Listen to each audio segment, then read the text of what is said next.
the unprecedented and the purported dismissal of the founding elders of Zimbabwe People First Zimpf by Dr. Joyce Mujuru on the 8th of February 2017, we owe it to our supporters and the nation at large to explain the circumstances surrounding this retrogressive move. The dismissals were precipitated by the insistence by the two founding elders, Messrs. Mutasa and Gumbo, that the interim president should enforce a resolution reached by the steering committee, the highest organ of the party entrusted with the responsibility to lead the party to its first elective convention at one of its previous meetings. The resolution had called for the reassignment of Mr. Tsekamai Mavaire, one of the party founding members of organizing secretary, to allow for unimpeded investigation into allegations of impropriety leveled against him. Instead of abiding by the understanding the three had reached, which was backed by a steering committee's resolution, Dr. Mujuru instead connived with Mavaire and a few of her confidants to dismiss the following elders and the 5 other founding members on various allegations of plotting to topple her. In a similar resolution of the steering committee, a provincial coordinator from Matabeleland South Province, who happened to be here today, was relieved of his responsibility on what seemed to be contrived allegations of impropriety. Without affording him a chance to be heard, the resolution was hastily enforced. Shown above demonstrated the dark side of Dr. Mujuru's character. And the sponsored factions and parallel factors within the party, and at the same time surrounds herself with relatives and the cronies. She appears to emulate the Gushungu cult in ZANU-PF by creating her own Nzou cult in Zimpf.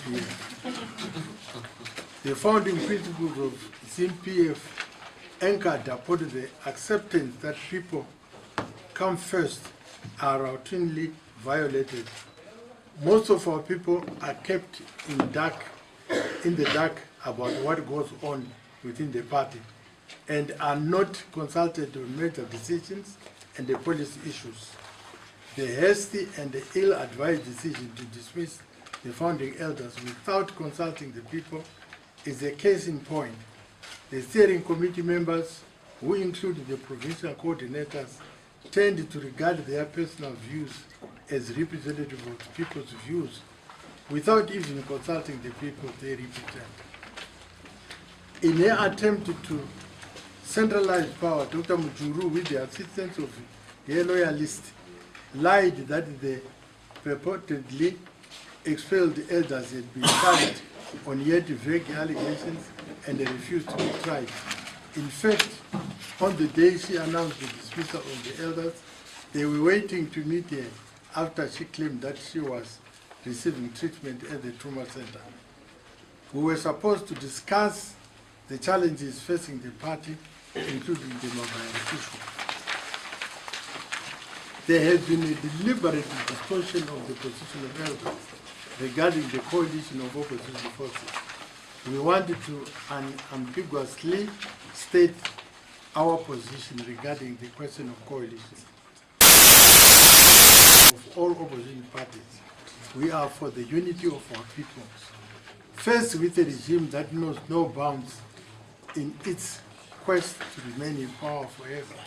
We cannot and should not accept the luxury of being divided.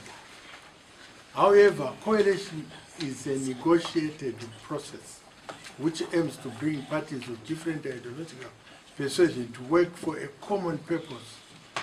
What form should the opposition coalition take? Should the different parties fuse into one? Should they maintain their separate identities but support one presidential candidate? What is the position regarding the assets owned by the different parties, etc.? These are some of the issues that need to be addressed before a coalition is concretized. We are prepared to walk the distance whose final destination is a united front against ZANU-PF. Dr. Mujuru has always paid lip service to the advisory role of the elders. Around mid-2016, she, together with the provincial coordinators, plotted the downfall of the elders. A resolution to expel the elders was taken at a meeting convened without their knowledge to communicate the decision. However, some members of the National Executive Council objected to the decision and insisted the matter be debated in the presence of the elders. When the issue was subsequently discussed in the presence of the elders, the PCs developed cold feet and they could not repeat their earlier demand. Dr. Mujuru wants the elders removed because they have the courage to speak out whenever she vacillates or opposes a strike.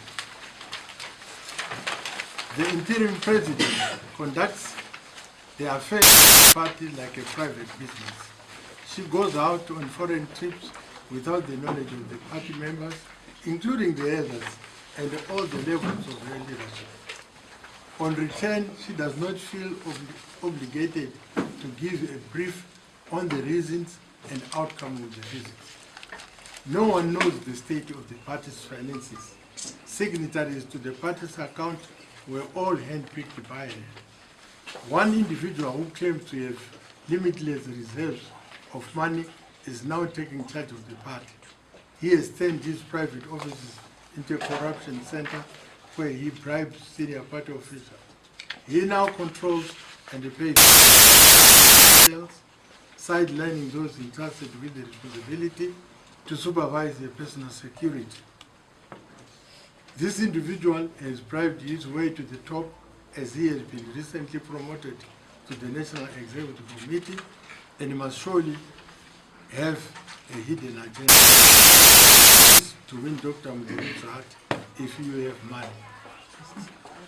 Needless to say, the of the founding elders is a nullity.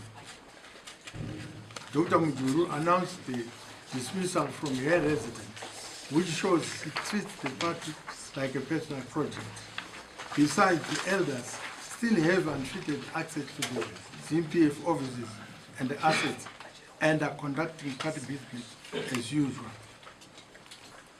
In addition, the expulsion was announced before we could hold our inaugural Congress to elect a substantive leadership as the current one is operating in an acting capacity. The principles and the values of the Zimpf Constitution do not allow the interim executive leadership power to expel the elders, who were left with no choice but to announce that Dr. Mujuru had fired herself by announcing the unconstitutional expulsion of the elders in a vain attempt to create a one center of power.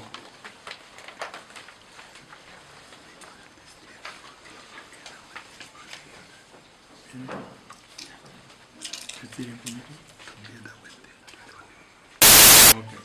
Meanwhile, the steering committee, together with the founding elders, Mrs. Mutasa and Gumbo, are the leaders of Zimpf.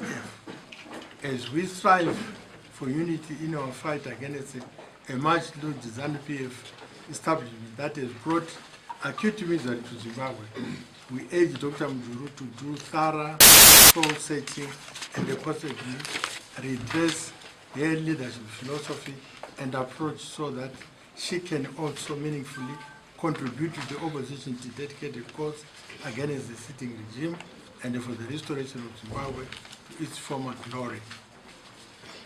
In when we took the decision to form Zimpf, we were protesting the trampling of democratic principles and values by the ZANU-PF party, the expulsion of Dr. Mujuru and others, to express themselves against a system that had become corrupt and oppressive to the core. We see the same pattern repeating itself. The heirs, as deputy to President Mugabe, have had their toll on those Mujuru, Chakapaya, Chika, Chokera.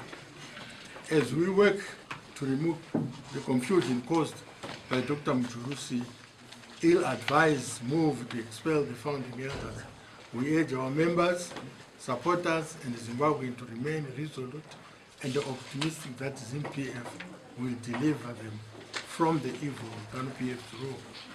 Together with the people of Zimbabwe and other opposition parties, we shall reclaim Zimbabwe